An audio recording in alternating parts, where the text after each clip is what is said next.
Welcome back and thanks for staying with us. National Orientation Agency used to be a star agency in Nigeria many years ago. But in recent years, the agency can be said to have been dormant, ghost mode. Last week, the Director General, Mallam Issa-Onilu, assured Nigerians of a rebirth, new beginning. In this segment, we'll be setting the agenda for this vital agency, how the patriotic agency can endear itself to the hearts of many Nigerians. And joining us is the Director General himself of the National Orientation Agency, Mallam Lanre Issa-Onilu. He's joining us from the Abuja studio, and we'll be digging into what we expect from the National Orientation Agency, what is the National Orientation Agency, and many more. You can join the conversation by calling us on 0810-7641 and 679. The number is on the screen. Munch the screen and call us. So, National Orientation Agency, just before we came live, Maka and I were having a conversation, and she was like, which one is National Orientation Agency? What's the difference between the NOA and the Ministry of Information? And I think there's no better way to start off this segment than having the DG himself clarify what exactly is the National Orientation Agency to inform Nigerians watching and how it differs from the Ministry of Information. Okay, thank you very much. That's a very crucial question you have asked. Let me start by saying that the act that set up the National Orientation Agency states clearly that the agency is a non-partisan agency. So in other words, it is not speaking for the governing party, but it is speaking for government. And so we have to note the difference.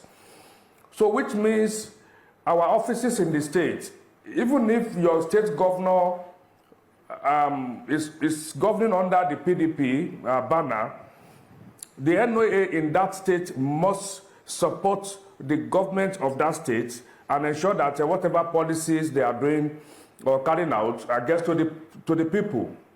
So it's a non-partisan organization that disseminates government projects, policies, and programs to the people. But that's just one side of the mandate.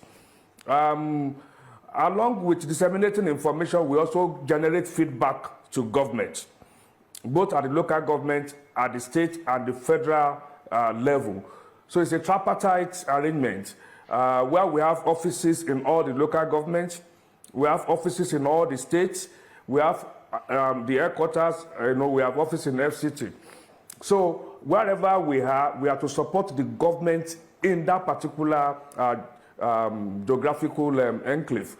So for instance, if the governor of Abia, our NOA office there must work with that government and ensure that they communicate the government policies and programs and projects to the people of Abia State, and also ensure that they generate feedback for the governor to ensure that the governor is able to deliver on his promise. But as I said, communicating government policies, programs, and projects is one aspect of our mandate. The other aspect of our mandate is actually to mobilize Nigerians for patriotism. And when I say Nigerians, I'm not talking of the citizens alone, including the leadership, to ensure love for the country, to generate or create conditions for peace, and ensure that we mobilize Nigerians for all of us to pull together so that we can take Nigeria to that rightful place that we all desire. So whereas the Minister of Information is strictly speaking for the governing party. So that is the difference. Different expectation of the way the answer will go. I thought that the NOA was supposed to help with changing the mindset of Nigerians concerning Nigeria. I felt it was like a reorientation kind of thing. So I didn't know it was just about disseminating information. No. The government That's policies. why I said that is one aspect. That's why I said that is one aspect of our mandate. And I said the other aspect of our mandate is to mobilize Nigerians. So the only way to mobilize Nigerians is through value orientation, behavioral change, communication, generating conditions that will create peace and things like that. So that is the second mandate, and that is what you are referring to. So you are correct. Our other mandate is to lead Nigeria on that journey to nationhood through value orientation.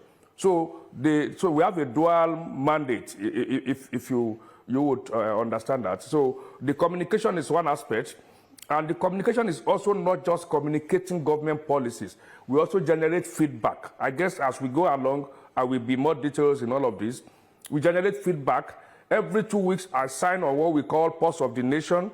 These are reports coming from all the communities, all the local governments in the country, about what people are talking about the situation in all parts of the country, about people's feelings. We get this to the president, to all the governors, to the ministers, to the service chiefs. We get this across to them. We do this every 2 weeks. So that is also generating feedback to them. Sir. But value orientation is the other part of our mandate. All right. So the two are, together in our act as what we are supposed to be focused on. Okay, thank you so much. That means you have plenty work, because Nigerians have plenty complaints right now. Feedback. Feedback, complaint, Yeah. everything is the same thing. Have you been telling the government all the kind of complaints that we have right now? People are complaining because, by the time the subsidy was dropped, inflation, food went up, the petrol went up, the electricity went up. Do the government know what is inside our body right now? Not just what is inside the people's bodies. The government know what people are talking about, because we get this across to them on fortnightly basis, as I said. But we also ensure that we explain to Nigerians the implications of not doing all of these policies. So it's a catch-22 situation. If you don't do these policies, then we are obviously heading for Armageddon, so God forbid. So these policies are necessary. So we explain that to Nigerians, as well as ensuring that we get Nigerians' feedback to the government, so that the government also can, balance, the policies in a way that they will cushion the effects of these necessary policies. Okay, so before we move forward, can you explain to us why the agency was dormant in the first place for you to be saying now that Nigerians will feel you again? Because a lot has been happening for the past 1 year. And if you've been dormant, then and we haven't felt you. So why has the agency been dormant? Want to know. No, the agency has actually not been dormant for 1 year. It has been dormant for over a decade. Oh. If you remember the time of MAMSA, because it is MAMSA that also now became NOA. During the time of MAMSA, the agency got a lot of government support, because it's an agency that is so important to our well-being as a country, to our unity as a country. So if you don't support that agency, the agency cannot do anything. So successive governments have been paying lip service, to the need to support the agency. But thank God for President Bola Ahmed Tinubu. Since I assumed office in October, a lot has changed. First and foremost, I have been to 17 states to ensure that our staff who have become so despondent, disillusioned and dispirited, over the years, are made to realize that we have a new sheriff in place. The president is very, very much interested and committed to the issue of nationalism, to the issue of values, the issue of unity. And he was going to give us support. And that support has started coming in. And that's why Nigerians have begun to feel us. And having gotten to that stage, when the concrete foundation has now been laid for us to relaunch, that's why we had the expanded management retreat last week, when we brought all our directors and deputy directors from all over the country to Abuja for all of us to, concretize the new vision built around the renewed hope agenda, so that we can now deploy and Nigeria can begin to feel us again, as I said at that retreat. And all that we needed to prepare are on ground now. I'm happy that you are showing one of it. A lot of materials are on ground. People are fully mobilized in all the local governments and in all the state capitals. They are all there, ready to hit the road. And very soon, Nigerians will see NOA back again. Okay. Sir, you can predict certain reactions based on areas. And those were most of the times I felt the National Revitalization Agency dormancy at the time more. For instance, up north, if a person were to mention the name of the prophet in conversation, some people can call it blasphemy, and you see a burning, like the case of an innocent girl at the time, I think in Sokoto, one of the northern states, if I'm not mistaken. What are you as an orientation, as the orientation agency, going to start doing now so that this mindset of burn and kill and that would stop in those areas? Because you can predict how they would react in such an incitement or a misunderstanding, how they would react. What are you going to do as a body to start to shift their minds from such reaction to enlighten people more? Yeah, it's not just what we are going to be doing. It's about what we have started doing. Part of the first thing I did when I got to office is to begin to strengthen the department that we call the PRS department, the Planning, Research and Statistics department. This department is very important because that is where we translate whatever feedback we have into concrete policies at the level of the agency before we even send it to the government. So when we have the feedback, we are able to isolate a location and understand exactly what we need to do. And our staff in the communities, because the advantage we have is that most of our staff are also from those communities. So people know them and they know the people. They are sons and daughters of those communities. So they are able to, they are also part of whatever feelings that we are talking about.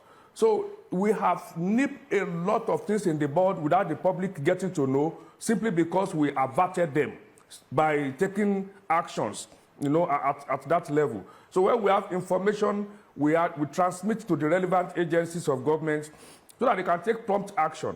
So now what we are commencing from this month is to begin to educate Nigerians. And we have, as I said, in each environment, identify what the concerns are. So the messages are going to be relevant to them and to their everyday life and to their feelings and to the perception they currently have. So where they have wrong perception, we are creating messages to ensure that we change it to positive. And where they have positive perception, we are trying to ensure we reinforce the positive perception. So we have the demographics analysis of the country, we have the sentiment analysis of the different demographics, and then we have developed messages, and then a lot of materials are in place. So in the last 10 months thereabouts since I assumed office, we've created structures and platforms for us to be able to engage.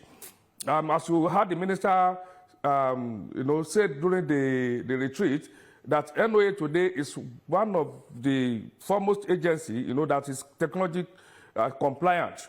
We have artificial intelligence now driving our conversation with the youth. Okay, sir. Because we have huge youth population.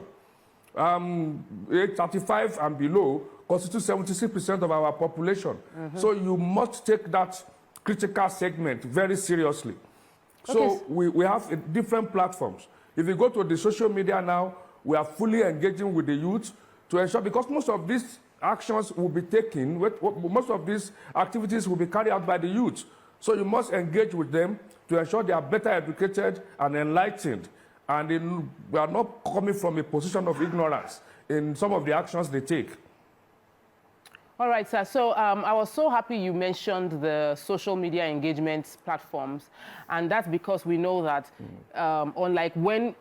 unlike 30 years ago, or like in the days of MAMSA, when a jingle, just a radio jingle, can become like national anthem. Everybody is singing it, and it's so easy to make things go viral because we didn't have several channels of engagement. But now there are several channels of engagement in Nigeria. We're talking Instagram, Twitter, which is X, Facebook, TikTok, everywhere. And these are the real platforms to engage majority of our population in the space of mobilizing them to see the good in Nigeria.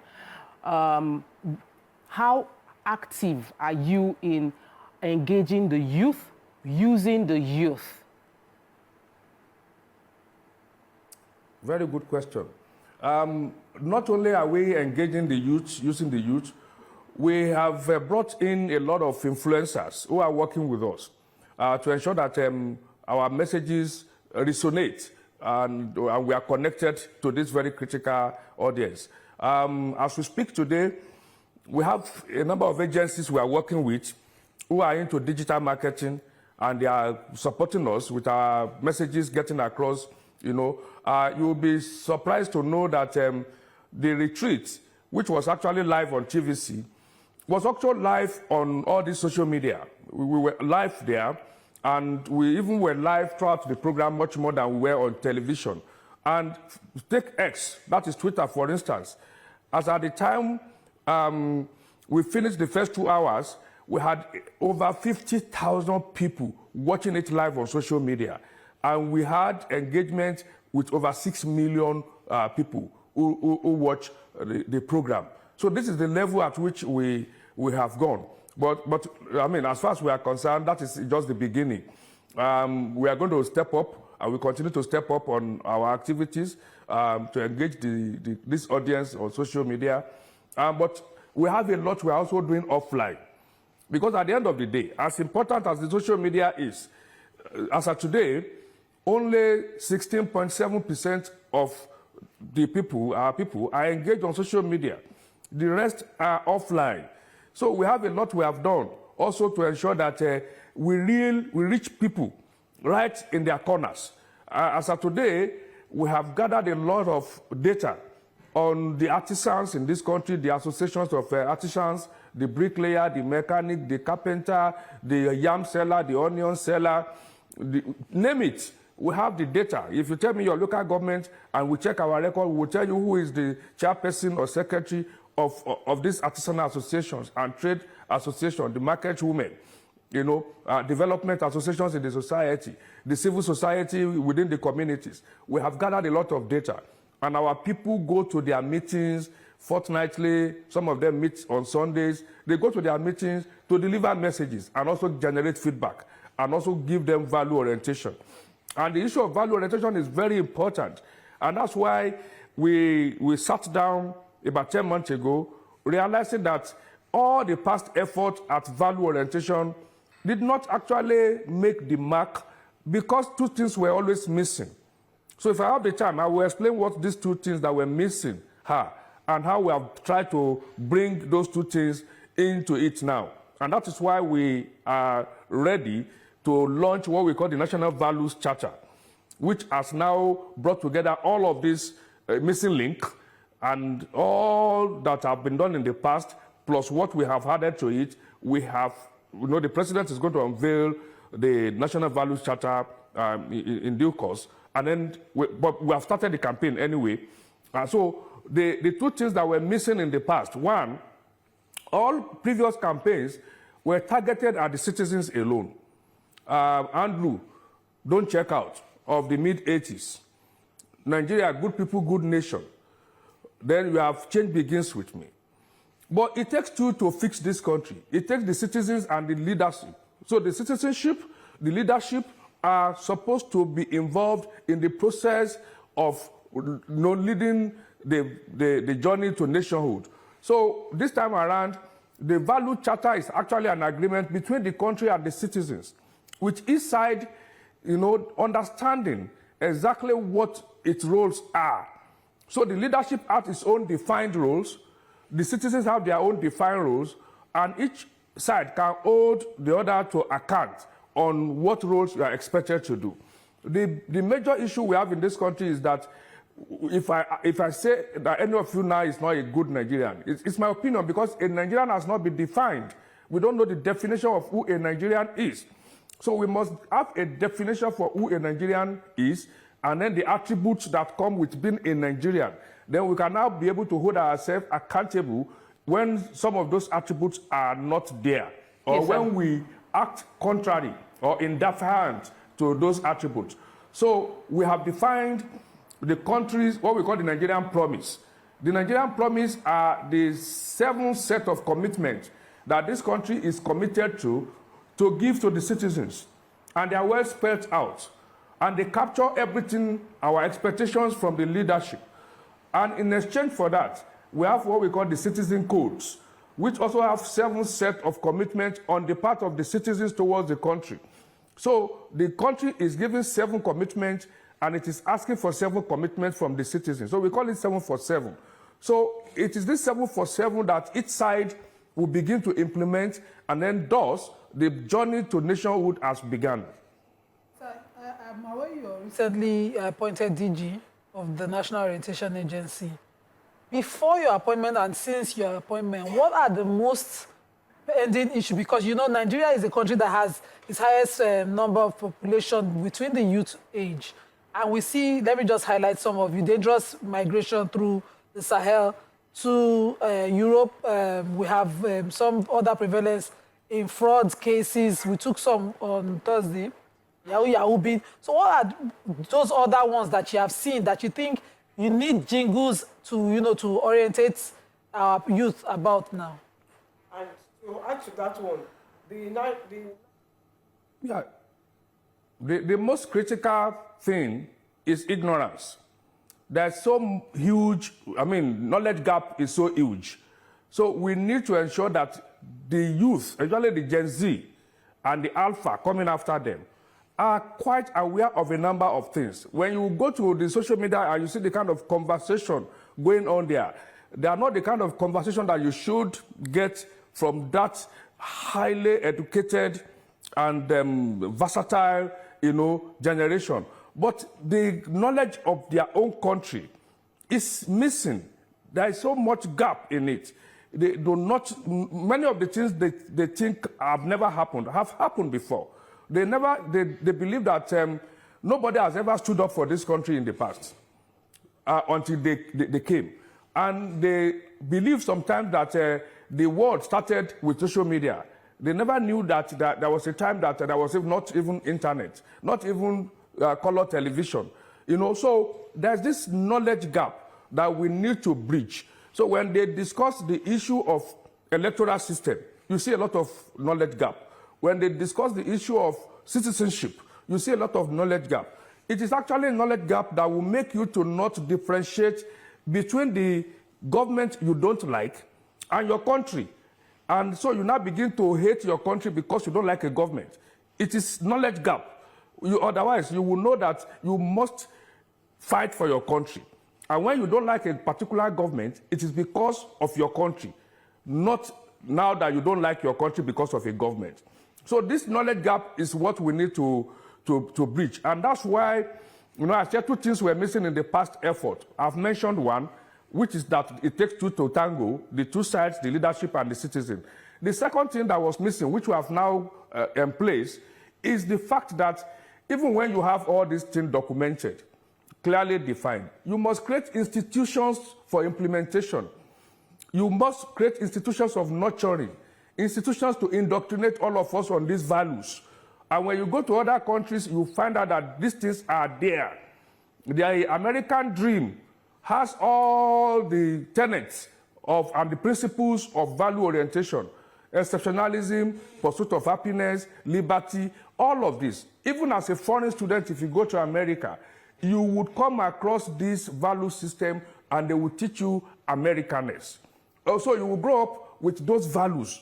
Anywhere you go, whatever route you take, in those advanced countries, the institutions are there to nurture you on their country's values. But here, we don't have institutions that nurture us on values. So people now choose their own role models. They define what they believe to be their own concept of citizenship.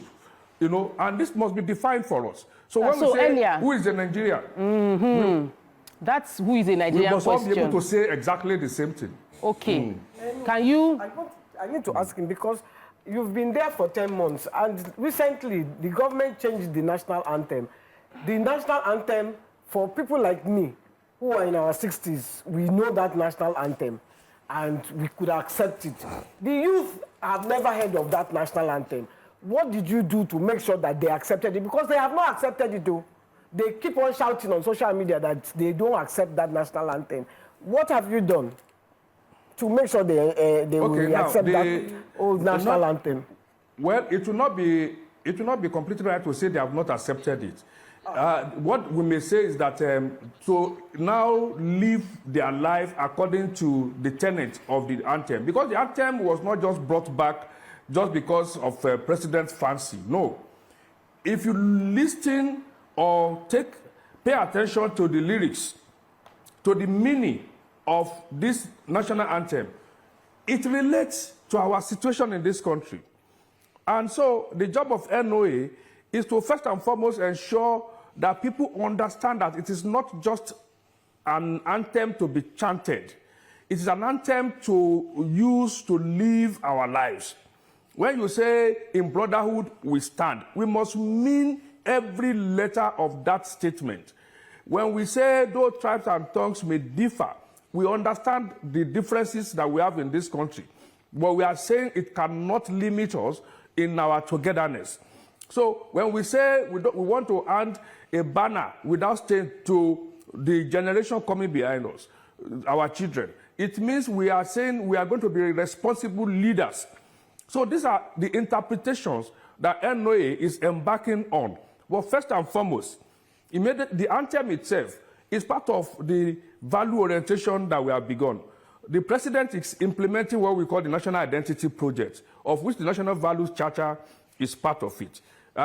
Mind you, all national symbols, NOA is the custodian of the national symbols, including the national anthem, the pledge, the flag, the coat of arms, the seal of the president, the constitution of the country, the currency, the international passport. All these are what we call the national symbols. And NOA by law is the custodian. So the anthem itself, it was brought back as part of the process of this national identity project, of which the national value system, charter, is one of it. And the 7 socialization processes that I mentioned that we are putting in place as means of nurturing Nigerians, indoctrinating us. So no matter how you grow up, you're going to encounter institutions that will nurture you on these defined values. So the national anthem itself is not just about changing it, it's about living it. So how do we live it? That is the job of NOA. And in weeks to come, because the first thing we need to do, which I will take this opportunity to enlighten Nigerians. If you listen to, there's a difference between the lyrics of the national anthem and the melody. If you go back to 1958-59, when this particular anthem was done, they called for entries. During the entries, somebody emerged. People from different countries, it was open to anybody. It just happened by, just by accident that it's a foreigner's own that was picked. Many Nigerians also pitched at that period. So after you have the lyrics, you will now create the melody, the official melody for it. So there was an official melody that was created after the lyrics at that period, during the time of independence. But this time around, we have brought back the lyrics. Are we going to still be using the official melody of 1960? No, because Nigeria has moved.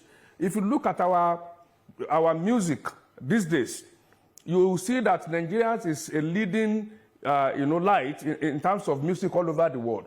But our music is defined by certain composition in terms of percussion. So we are going to call for entries so that we are going to have a national melody. Let me wrap up this, please. Okay. We are going to have a national melody.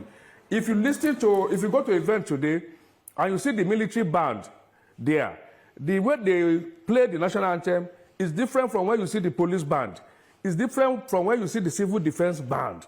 It is not done that way. There must be an official melody, which we are working towards, so that will now become the official melody. So when they are not singing it, they play that official melody. So it is after that has been done, then it becomes what we use. The last Olympics, for instance. Let me take this caller. I need to take this caller. I have someone, sir, I have someone on the phone that's been waiting. Just after the conversation, we continue to get more about the melody and what happened. Welcome to the show. Good morning.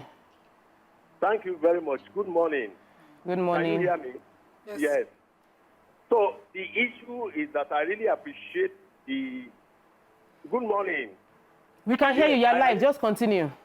Yes, I appreciate what he is saying. But what my concern is that he says 16% of the people online are youth.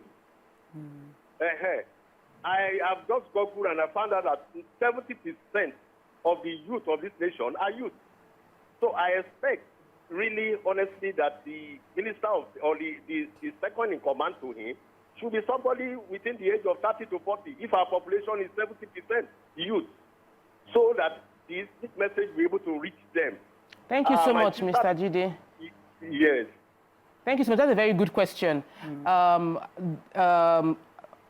I think it should be, you were making a suggestion, but is it, we need to find out from him if it is valid. Is the DG's, how many of the DG's cabinets are less than 35? Or 40. Okay, we have in our agency about 4,000 staff. I can tell you that the majority are youth, and especially the people that are interfacing with the youth themselves. Our IT unit, our media unit, most of these people that interface directly with the people are youth. But let me also correct one thing he said. The 16.7% are the people on the social media, not the youth population. The youth population 35 years and below actually is 76% of our population. So those are two different things. So, but those who are on the social media there constitute 16.7% of our population, which is about 30.6 million of our population. So I need to make that clear. So, but let me also say that most of the people that we are working with, I mentioned that we have a lot of influencers we are working with. Yes. They are all very popular influencers who are also Gen Z, who are millennials, who some of them are actually alpha generation. So it is you know, you don't segment in a way that you create silos. You know, there must be that handshake between one generation and the other to ensure that things work well. All right, thank you. Let's take this caller. Sylvester, welcome to the show. Good morning. Good morning. I want to appreciate what the DG has been saying. Okay. They all sound quite good. But my problem with everything he's saying is that they all are theoretical. Because given the reality on ground, the National Rotation Agency appears to not have done anything. Now, when you're talking that you have over 4,000 staff spread around the nation, and that you give feedback, you take feedback from the grassroots to even the highest level, you interact with the populace, you see what is going on in the country, you see how everything has skyrocketed, the price of everything has gone out of reach. And then what kind of orientation are you going to give the people to begin to bear untold hardship? Since you are agents of the government and you are in contact with the grassroots from every level of the society to the highest, it is also the duty of your organization to tell government the truth. To tell government the truth that things are not working in this country. It is not about orienting people to accept hardship, to accept something that is unbearable. But it is also telling the government that, see, sir, this is unbearable. And then as a rotation agency, you should be creative enough also to provide solutions to the government so that what we are going through now can be solved. Thank you very much. Okay. Can I respond to that now? Oh, okay. Let me add the last question. Okay. Oh, you can respond, sir. Okay. Now, first thing, let me say that if he had joined from the beginning, I was the first to admit that it is just not 1 year. For over a decade, the agency has not been able to do much, but it's completely not to the fault of the agency. You have staff in the local government during MAMSA in the early 90s, where they had in some local government 3 vehicles to work. They could mount public address system on their vehicles. They had the resources to move around, to do their job. But I met an agency that had nothing, not a single vehicle, not even for the office of the DG to move, not to talk of any director or any state directorate or any local government, not one vehicle anywhere that you can use for anything. And so without mobility, you cannot mobilize. Secondly, no resources, no budget. If you look through the funding for the agency over the last decade plus, there has been virtually nothing for them to work. So I had the same impression before I got to NOA. But when I got there and I saw facts for myself, I knew that was not the issue. But we are lucky that President Bola Ahmed Tinubu is interested in the unity, the progress, and the patriotism of the citizens, including the leadership, and is giving all the support it can give. And that's why we're able to come here today to be talking of how we are now revitalizing the agency. Then on the issue of on the issue of the hardship, these are points of views. It depends on how you are seeing it. If you need to do certain policies that will ultimately create conditions for us to make the progress we have refused to make over the decades, and those things will necessarily come with some, hardship, some pains. The job of NOA is to explain to Nigerians why those policies are important. And the job of NOA is to also ensure we impress on government the need to provide some palliative, some cushioning effect, pending when these policies will begin to mature and people will begin to see the outcome, the positive outcome of the policy. So if you say take PMS, pump price, back to 200 naira, that is an emotional decision. It can't be an economic decision. It's not going to work for this country. Ultimately, we are going to regret it. We are going to collapse as a nation. So we are at a point in time where certain policies must be made. And we are thankful that we have a courageous president who has done it, because this should have been done before him. But it was not done. And people were kicking the ball to the next person. But somebody had to take the bulls by the horns. Somebody had to face this reality. We have to face the truth and live by that truth. The truth is that if we had continued with what we were doing before, ultimately we would have been worse off. So we are at a point in time that we need to take these hard decisions, and we thank God that this government is able to do that. But I will join Nigerians in ensuring that the government provide some cushioning things to the people, so that while this is continuing, Nigerians are able to have some relief. So we generate feedback to let the government know that certain things you may have been doing to cushion the effect may not be getting to the people. This we get to the government on fortnight basis. And it is not a generic thing. It is whatever is peculiar to a particular location is what we send to government. And we send to relevant agencies also to use as feedback into their policy adjustment. So these are the things that we do. But like I said, policies are not emotional issues. Policies are based on fact, reality, and you must be able to face the truth. The truth is that you cannot go back to the era of subsidy. It will kill this country in no time.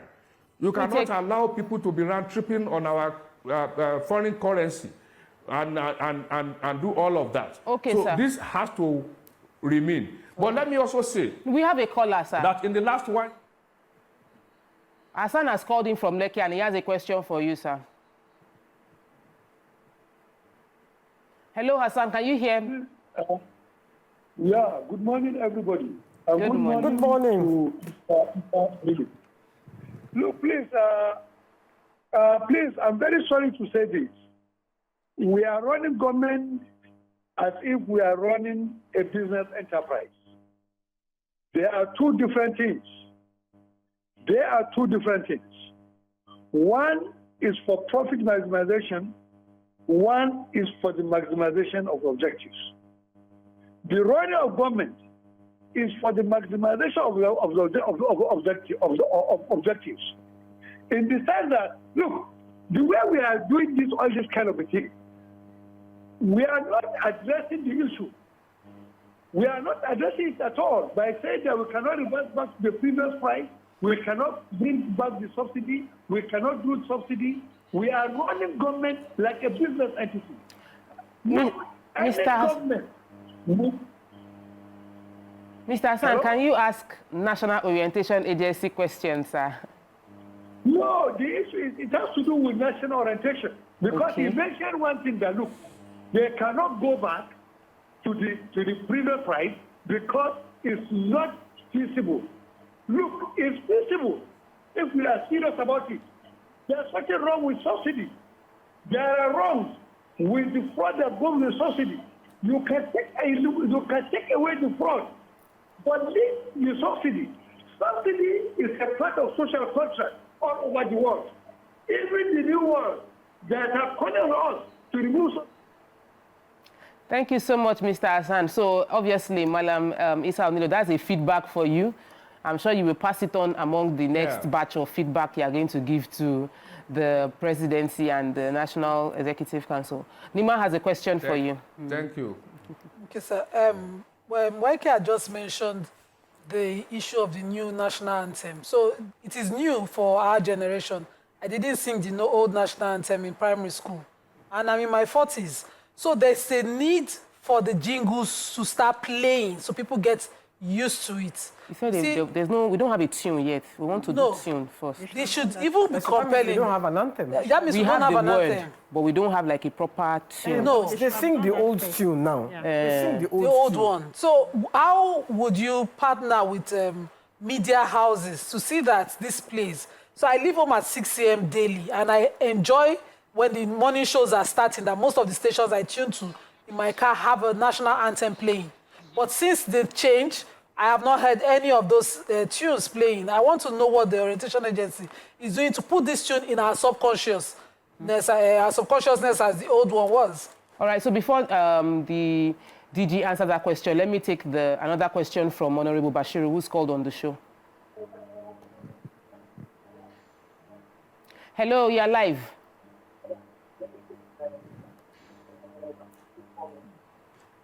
Good morning. Good morning. Good morning.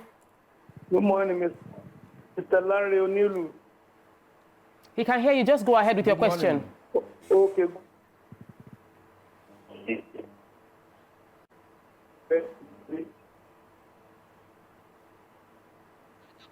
I think you were listening to the TV. So please, Nima asked the question about the tune, partnering with media houses, especially the radio, to ensure that it registers in people's minds that we now have a new tune. So when are we going to have that competition to get the melody to match the lyrics? Yeah, that is happening almost immediately. That's part of the reason why we had the retreat. Okay. And not only would the country have the official melody, our people now have all the materials they need in all the communities in this country. Weeks and months ahead, you will see NOA staff in the schools, on the streets, having town hall meeting, engaging with students, engaging with youth, engaging with leaders in the market, leaders, everywhere, in the motor parks. You will see all of that playing out in the weeks and months ahead. So they have been fully mobilized to begin to do all of that. Part of what we are doing is also the new national anthem. As I speak to you, even forget about the melody, even the lyrics, people get it wrong. A lot of people do not even understand some of, they still use the wrong one. For instance, when you say tongues and tribes may differ, tongues and tribes are actually supposed to be in plural, but you still see people, not doing that. And when you say Nigerians all are proud to serve, so people say and proud to serve. Okay. Nigeria shall be blessed. That's not correct. Nigeria may be blessed. So there are still several areas, even in the lyrics. And so we have produced the national anthem that all over the country we will distribute, handheld, copies for people to be able to see it and have it before we now even bring in the issue of the official melody that will be used everywhere. As I was saying, that the last Olympics, they had to use the new one. So which one were they going to use? So we had to use the military version. Oh, okay. So the police had his own version. Everybody has their own version. We're looking forward to the unified We're looking forward to the unified Exactly. version. I went online on Instagram Exactly. and I saw the citizen codes. I think it is something every Nigerian should get to familiarize themselves with. I didn't even know that we had a Yes. Nigerian citizen code. So thank you so much for the good work you're trying to achieve with the National Orientation Agency. Of course, we wish you the best. And we would love to see you when you now have more evidence and feedback concerning what the agency has achieved maybe in a few months from now. Thank you so much for joining us, the Director General of the National Orientation Agency, Mallam Lanre Issa-Onilu. All right, that's how we can take on the show today. It's been a very packed show from cancer to orientation. Please do not forget that this entire month of September is Pediatric Cancer Awareness Month. So let's do what we can, contribute to foundations that are supporting cancer and childhood cancer, and do your own part to raise awareness for it, as well as be patriotic. Get to know your citizenship code as a Nigerian. See you all tomorrow. Enjoy the rest of your day. Thank you, ladies. Bye.